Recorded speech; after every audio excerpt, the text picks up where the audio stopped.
Cette exposition est née de la volonté de marquer les 10 ans de la loi du Grand Paris. Puisqu'il y a 10 ans, la loi du Grand Paris a lancé le projet de cluster scientifique et technologique de Paris-Saclay. L'établissement public a souhaité marquer le coup en créant un événement et on s'est beaucoup interrogé sur la manière de faire.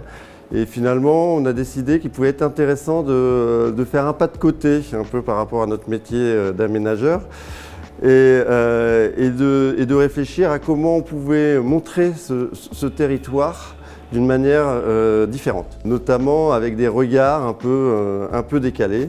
Et de là est venue l'idée de faire cette exposition. Et puis on a voulu également que cette exposition soit itinérante. C'était très important pour nous que cette exposition puisse aller à la rencontre des habitants et des usagers du territoire. Et c'est pour ça que là aujourd'hui on est à Gif-sur-Yvette et que cette exposition va se déplacer à Guyancourt, à Versailles, sur le campus urbain pour aller à la rencontre des habitants.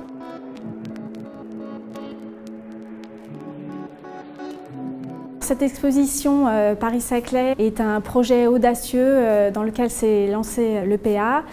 Nous sommes très fiers d'être la première ville à recevoir cette exposition. Elle permet de découvrir Paris-Saclay sous un autre angle et de réconcilier, si besoin, la science et l'art.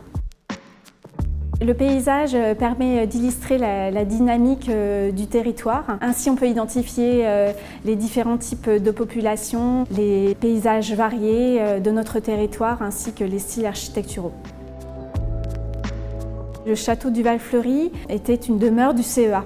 La ville a ensuite acquis cette propriété, donc c'est un peu une suite logique aujourd'hui de recevoir cette exposition et en plus d'être les premiers à la recevoir.